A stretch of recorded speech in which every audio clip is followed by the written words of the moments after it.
Bonjour à tous les amis et bienvenue dans la chaîne YouTube Les Trotteurs ma passion. On se retrouve pour le dernier quintet du meeting estival de l'hippodrome de Cabourg, Cabourg mon amour. Le prix d'Argentan est à l'étude. Comme d'habitude, petit retour sur ce qui s'est passé. Alors dans le quintet, pas de total knockout.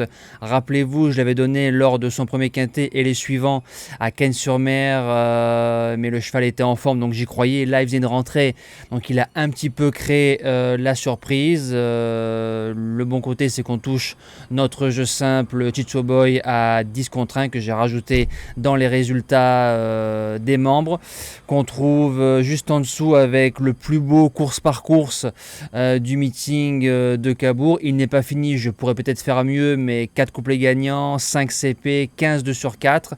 On fait que 1 sur 3 dans le JDT, c'est un peu la mauvaise note, et on fait 5 simples en totalité.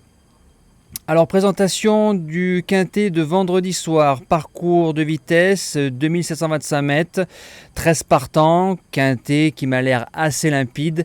Au papier, mon gagnant, je l'ai pris en deuxième ligne, Gum du Poncelet, il sera déféré des 4, il retrouve Christophe Gallier. La dernière fois c'était Jean-Philippe Monclin, je pense qu'on lui a mis une course préparatoire pour ce bel engagement, même s'il est en deuxième ligne. Il y a moins de références à l'Autostar, mais comme c'est un parcours de 2725 mètres, c'est moins grave que si ça avait été un parcours de 2050 mètres par exemple.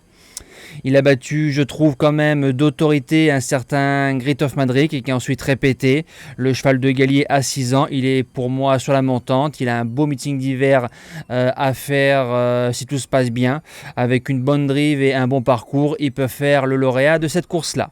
L'opposition viendra d'Excel d'Amour qui part en première ligne. Ça sent la course visée. Cheval de piste plate, courageux, teigneux.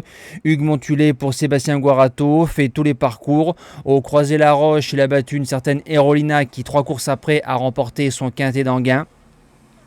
Celui-là, je serais déçu de ne pas le voir dans les 3 tout simplement. Premier outsider, Easton of My Life, que j'aurais pu mettre deuxième base, mais par choix, je l'ai mis premier outsider. Eric Raffin le connaît sur le bout des doigts. On l'a touché plusieurs fois au CDJ maintenant il y a de nombreuses années. 75% de réussite sur les parcours de vitesse, 3 sur 4, c'est pas mal.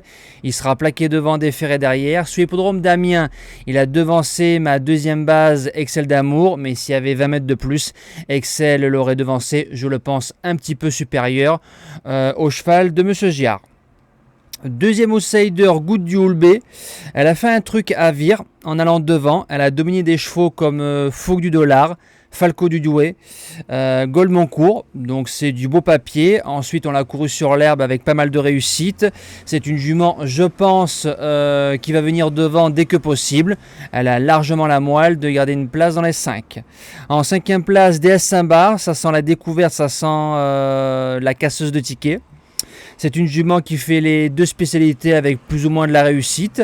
Elle a 65% de réussite sur les parcours de vitesse. Il vient de finir en avançant dans une course autre montée un petit peu à l'ouvrage lors du premier kilomètre. Mais sur ce qu'elle a fait de mieux, venir prendre une place de 4e, 5e, j'y crois. 6e position, le très bon Ewidéol. Formidable 4e du Grand Prix de la ville de Cabourg à 110 €, je l'avais gardé. Ensuite, il a répété aux 25 mètres à Cabourg, courant très bien. Il a 400 mètres redoutable. Antoine Lérité qui fait du bon travail. Maintenant, il y a une statistique qui fait mal, c'est qu'il y a 0 sur 4 derrière la voiture. En 7e place, Gasoline du Seu, jument qu'on a touché 2 fois CDJ et repéré. Il faut la préserver un maximum. Il y a peu de partants, donc théoriquement, il y aura des ouvertures de portes dans la phase finale. Adore les parcours de vitesse. David Thomain qui est pleine peau. Feu. Et je finis avec Gaïa Docan qu'on a touché à Lisieux très facilement. Elle a eu du mal ensuite à répéter cette valeur-là, mais c'est une jument qui n'est pas cuite du tout. Elle vient de finir proprement sur l'hippodrome d'Anguin, alors en suivant les bons taxis, les bons wagons et la science de Léo Abrivard. Pareil, venir jouer la place de 4e ou 5e, c'est possible. Voilà, j'espère que ça vous a plu. Merci de me suivre. Nous, on se dit à demain pour un tout nouveau quintet. On va enchaîner avec un week-end 100% galop. Passez une bonne fin de semaine. Et bonjour à tous.